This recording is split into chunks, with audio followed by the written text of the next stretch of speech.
बड़ौदा के बड़े दिल वालों लोगों और यहाँ पे बैठे हुए चीफ गेस्ट, मैं डॉक्टर रोशन शेख मुंबई से आई हूँ। मैं बहुत ज़्यादा शुक्रगुजार हूँ सबसे पहले उस पाक ज़ात की कि जिसने मुझे इस मकाम पर खड़ा किया कि मैं आप लोगों से गुफ्तगू कर सकूं। उसी की रहमतों की हर घड़ी कायल रही हूँ मैं, उसी की रहमतों की हर घड़ी कायल रही हूँ मैं कि जिसकी ज़ात ने बख्शी है ये गहराइयाँ मुझको। मैं बहुत छोटा सा अपना तारुफ दूंगी, जैसे कि सर ने नहीं बताया मेरे बारे में। मैं डॉक्टर रोशन शेख 2008 में मैंने अपना एसएससी कंप्लीट किया 92% से, और मेरा बचपन का दीरीना ख्वाब था कि मैं डॉक्टर बनकर लोगों की खिदमत करूं। मेरा जो फाइनेंशियली बैकग्राउंड था, मेरे अब्बू सब्जी तरकारी बेचते हैं और मैं काफ़ी मिडिल क्लास फैमिली से बिलोंग करती हूं। तो वहाँ से ख्वाब था मेरा कि मुझे डॉक्टर बनना है और डॉक्टर बनकर लोगों की खिदमत करना है और फैमिली को सपोर्ट करना है। 2008 जब मैंने अपना एसएससी कंप्लीट किया, मैंने 11th स्टैंडर्ड में एडमिशन लिया। आफ्टर टेकिंग एडमिशन मेरा फर्स्ट ट्राइमेस्टर था, फर्स्ट सेमेस्टर एग्ज़ाम था मेरा, और उस वक्त मैं अपने घर से कॉलेज रोज़ाना मुंबई लोकल ट्रेन से ट्रैवल करती थी। आप में से काफ़ी लोगों को पता होगा मुंबई की लोकल ट्रेन्स काफ़ी ओवर क्राउडेड होती हैं ड्यूरिंग रश आवर। 7 अक्टूबर 2008 ये दिन था जो मेरे लिए नॉर्मल था सुबह से, लेकिन जब मैंने ट्रेन अपने कॉलेज से घर के लिए ली, उस वक्त एक लम्हा आया मेरी ज़िंदगी में कि मैं चलती हुई ट्रेन से नीचे गिर गई। और उस चलती हुई ट्रेन में एक लम्हे में मैं बस अपनी सीट से उठकर डोर तक आई, बिकॉज नेक्स्ट स्टेशन मेरा था। और उसी एक लम्हे में, दूसरे लम्हे में मैंने अपने आप को देखा कि जिस ट्रेन में मैं सवार थी वही ट्रेन मेरे आंखों के ऊपर से इतनी नज़दीके से बहुत तेज़ी से जा रही है। मैंने सोचा नहीं, मैं ख्वाब देख रही हूँ, ये मेरे साथ नहीं हो सकता है। लेकिन वो पूरी ट्रेन, मैं पहले कोच में सवार थी, पूरे 12 डब्बे की ट्रेन मेरे दोनों पैरों को कुचलते हुए चली गई और काफ़ी दूर जाकर रुकी।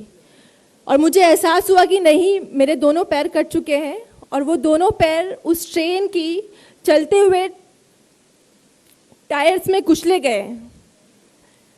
उस वक्त अल्लाह का लाख लाख शुक्र है कि मैं कॉन्शियस थी। मेरे पास सेल फोन नहीं था, मैंने अपने घर वालों को इन्फॉर्म करना था कि मैं इस हालत में पड़ी हूँ विथ हैवी ब्लीड। और उस वक्त मुझे अंदाज़ा हो गया था कि मेरा जो राइट लेग है वो अबाउनी कट चुका है और लेफ़्ट लेग भी कट चुका है।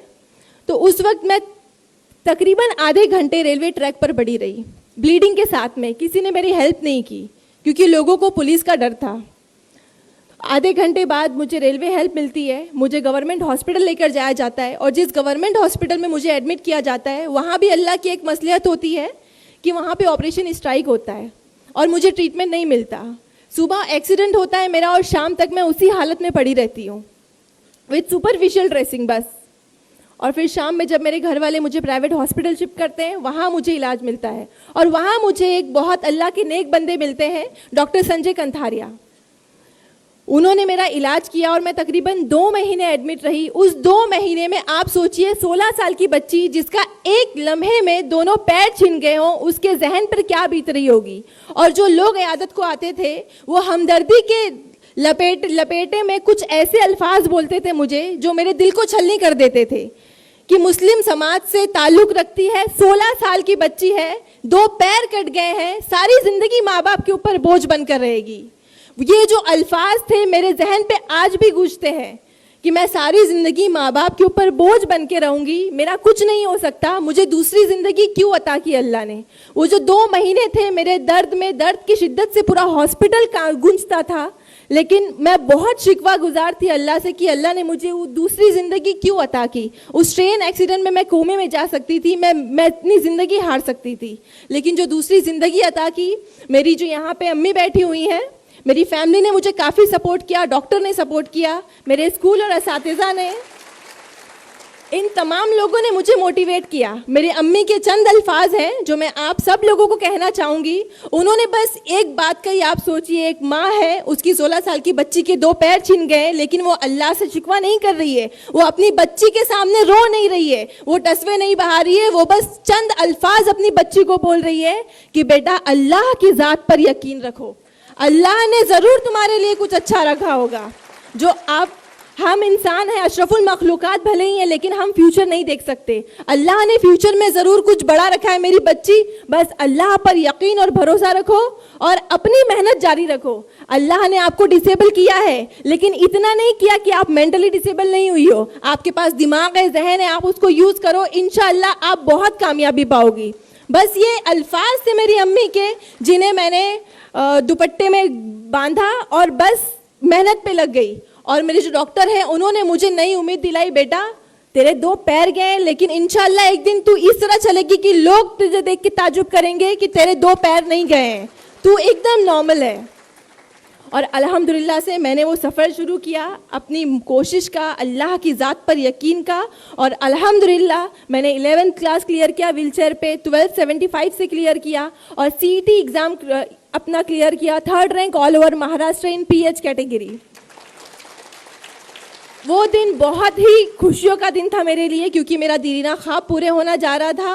बस एक कदम दूर थी मैं, लेकिन वहाँ भी एक आजमाइश आई कि एक क्राइटेरिया है इन मेडिकल एसोसिएशन की, आप 40 to 70% डिसेबल हो तो ही आप मेडिकल के लिए अहल हो। मैं 89% डिसेबल हूँ, बिकॉज मेरे दोनों लोअर लिम्ब नहीं है, एम्प्यूटेड हूँ, तो इसलिए मैं 89% डिसेबल हूँ। मोर देन 70% डिसेबल होने की वजह से मुझे मेडिकल में एडमिशन डिनाई किया गया। ये 2011 की बात है, और 2011 में मुझे डॉक्टर संजय कंथारिया ने एक नई राह दिखाई कि बेटा आपके पास आखिरी राह है, आप बॉम्बे हाई कोर्ट जाओ।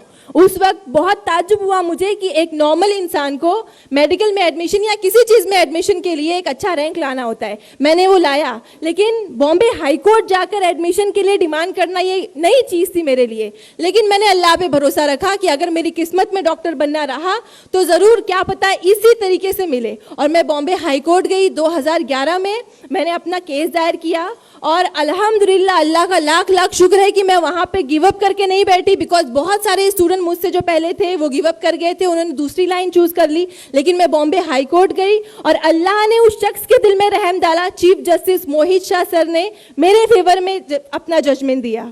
और 2011 में, इन 2011 आई गॉट एडमिशन। जो मेरी अम्मी कहा करती कि तुम्हें बहुत अच्छा रखा है तुम्हारे लिए, वो सच हुआ। मुझे टॉप मोस्ट कॉलेज से GS medical college in KM hospital में एडमिशन मिला 2011 में। और जो 5.5 साल का सफ़र था मेरे MBBS का, मैंने बहुत कठिनाइयों से सहा, मैंने बहुत दर्द सहे, लेकिन बस एक पॉजिटिव चीज़ थी मेरे लिए, मेरे दिमाग में, कि जो भी जहनी तौर पर मरीज़ है इस समाज में, इस कल्चर में, इस सोसाइटी में, जो मुझे नाअहल समझते थे कि मैं MBBS नहीं कर सकती हूँ, मैं बोझ बनी रहूँगी, 89% डिसेबल हूँ, 2 पैर नहीं है, कुछ नहीं कर सकती, मुझे उनको जवाब देना है। और मुझे सारे लोगों को प्रूव करके दिखाना है कि 89% डिसेबल होने के बाद भी मैं MBBS कर सकती हूँ। और अल्हम्दुलिल्लाह अल्लाह का लाख लाख शुक्र है कि मैं बहुत प्राउडली कह रही हूँ कि 2016 में मैंने अपना MBBS क्लियर किया सेठ GS मेडिकल कॉलेज से with flying colour, 1st class से मैंने अपना MBBS क्लियर किया। और जिस वक्त मैंने अपना MBBS क्लियर किया, सारे लोगों को बहुत ही खामोशी से मैंने जवाब दे दिया, और काफ़ी उस बात की काफ़ी चर्चा हुई, मुझे काफ़ी नेशनल अवार्ड मिले अल्हम्दुलिल्लाह। और तब मैंने सोचा कि मेरी ये जर्नी यहाँ तक नहीं रहनी चाहिए, मुझे सिर्फ MBBS तक नहीं प्रूव करना है, मुझे लोगों को ये भी दिखाना है कि मैं highest degree in medicine, doctor of medicine जो होती है वो मैं अचीव करूँ। और उसके लिए मैंने अगेन नीट की प्रिपरेशन की। मैंने नीट में again 3rd rank in all over Maharashtra in PH quota clear किया, और उसके बाद MBBS क्लियर किया मैंने, 3rd रैंक नीट में लिया, नीट PG। लेकिन उसके बाद भी मुझे एडमिशन में डिनाई मिला, सेम क्राइटेरिया कि हम अगेंस्ट लॉ नहीं जा सकते, 40-70 क्राइटेरिया है, आप 89% डिसेबल हो, आपने 1st क्लास से MBBS क्लियर किया है, तो भी हम आपको एडमिशन नहीं दे सकते, PG में आपको एडमिशन नहीं मिल सकता। और बस 2 दिन रह गए थे ऑनलाइन फॉर्म फिलिंग में। उस वक्त मेरा दिमाग काम नहीं कर रहा था, मैं किसके लिए पास जाऊं मदद के लिए, बिकॉज हाई कोर्ट में कम से कम 1 महीना लगता जजमेंट आने। तो उस वक्त अल्लाह ने, वो एक बात कहते हैं कि अगर अल्लाह ने वो ले लिया जिसे खोने का तुम तसव्वुर भी नहीं कर सकते, तो यकीनन वो कुछ ऐसा भी देगा जिसे पाने का तुमने सोचा भी नहीं होगा।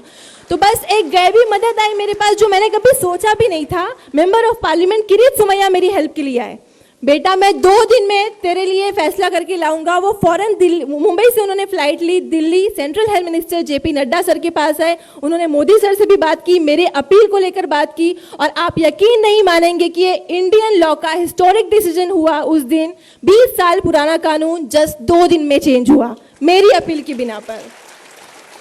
और अभी जो है वो जो 40-70 वाला क्राइटेरिया था, अब वो जो अपर लिमिट है 70%, वो अल्हम्दुलिल्लाह से हटा दी गई है। तो अब मेरे जैसे जो भी कैंडिडेट होंगे मोर देन 70% डिसेबल, उन्हें कोई भी हाई कोर्ट के चक्कर नहीं लगाने पड़ेंगे, किसी के आगे गिड़गिड़ाना नहीं पड़ेगा एडमिशन के लिए, वो आराम से मेडिकल में एडमिशन ले सकते हैं। और फिर उसके बाद यहाँ से जब क्लियरेंस हुई तो मुझे अल्हम्दुलिल्लाह अल्लाह ने वापस एक कामयाबी से नवाजा। मुझे अगेन मेरे ही अल्मा मेटर सेठ जीएस मेडिकल कॉलेज के एम हॉस्पिटल में पीजी की सीट मिली, और अल्हम्दुलिल्लाह से मैं अब 2nd ईयर रेसिडेंट हूँ इन एमडी पैथोलॉजी। ये सारी चीज़ें बताने का, ये जो ज़िंदगी के फैक्ट्स थे मेरे आप सब लोगों के सामने रखने का एक ही मकसद था मेरा। यहाँ पे इतने सारे लोगों ने इतनी बड़ी बड़ी बातें की, मैं एक आखिरी स्पीच डिलीवर हूँ यहाँ पर, लेकिन मैं बस अपनी ज़िंदगी के फैक्ट्स आपसे शेयर कर रही हूँ। मैं कोई सियासी बात नहीं कर रही हूँ, मैं कोई इल्मी बात नहीं रख रही हूँ आपके सामने, बिकॉज मेरी हैसियत बहुत छोटी है ये सब कहने की। लेकिन बस मैं ये चाहती हूँ कि मेरी ज़िंदगी के फैक्ट से अगर यहाँ पे बैठे ऑडियंस में अगर एक बंदा भी अल्लाह की ज़ात से कनेक्ट हो जाए और अगर वो अपनी परेशानियों से लड़ना सीख ले, तो मेरा यहाँ पे आना सफल हो जाएगा। यहाँ पे अल्हम्दुलिल्लाह से ऑलरेडी यहाँ पे मुस्लिम डॉक्टर्स हैं, यहाँ पे बहुत सारे बड़े बड़े लोग, बड़ी बड़ी हस्तियाँ आई हुई हैं। मैं बस उन सब से बहुत दिलीना गुजारिश करूँगी कि आपकी लाइफ में अगर कुछ भी प्रॉब्लम्स आए, मेरी ज़िंदगी में सारी प्रॉब्लम्स मैंने सही। और एक बात बताती चलूँ कि 3 महीने पहले मुझे बहुत सीवियर बैक पेन हुआ, और डायग्नोस पे मालूम हुआ MRI जब मैंने कराया तो उसमें निकला कि मेरे सैक्रम बोन में एक न्यूरोजेनिक ट्यूमर है, और वो मेरे S3 S4 नर्व रूट्स को कंप्रेस कर चुका है, जिसकी वजह से मुझे बॉवल ब्लैडर प्रॉब्लम्स भी स्टार्ट हो गई थी। तो ये जो नई तकलीफ आई उसके लिए मैं सचमुच मेंटली तौर पर प्रिपेयर नहीं थी, और बस उस वक्त एक ऐसा लगा ध्यान में कि अल्लाह और कितनी आजमाइशें लोगे मुझसे। लेकिन अम्मी ने उस वक्त भी सपोर्ट किया, फैमिली ने सपोर्ट किया कि आप अल्लाह की प्यारी बंदी हो, और अल्लाह उसी को चुनता है, उसी को आजमाइश के लिए चुनता है जो उसको महबूब हो। बेशक आपकी इस्तिताअत से ज़्यादा नहीं चुनेगा। तो यहाँ पे बैठे जितने भी लोग हैं उनकी ज़िंदगी में कुछ ना कुछ प्रॉब्लम्स होंगी, मुझे पता है सबकी लाइफ मुश्किलों से भरी होती है, लेकिन आप बस एक यकीन रखिए अल्लाह की ज़ात पे कि अल्लाह आपको 70 माओं से ज़्यादा चाहता है। एक माँ बुखार आने पर आपकी सारी रात नहीं सोती, लेकिन वो तो 70 माओं से ज्यादा चाहता है आपको।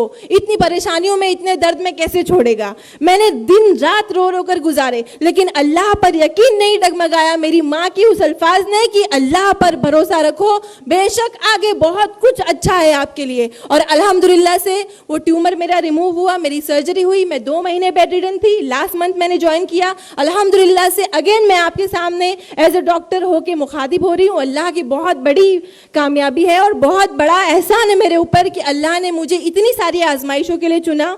और मैं बस आपसे एक रिक्वेस्ट करूंगी कि आप लोग अपनी ज़िंदगी में आने वाली परेशानियों से मत लड़ें, मत डरें, और उनसे लड़ना सीखिए और अल्लाह की ज़ात पर यकीन रखना सीखिए।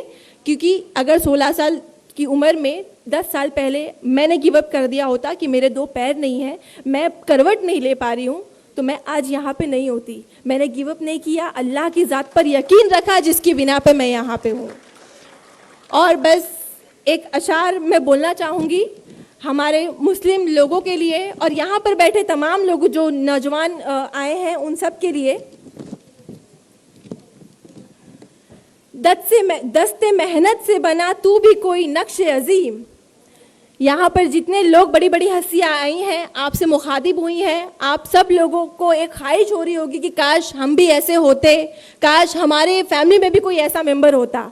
तो मैं बस आप लोगों से ये बोल रही हूँ कि दस्ते मेहनत से बना तू भी कोई नक्श अजीम, चश्मे हैरत से किसी महल की तामीर ना देख। देख जिंदा से परे रंग चमन जोश बहार, रक्स करना है तो फिर पाँव की जंजीर ना देख।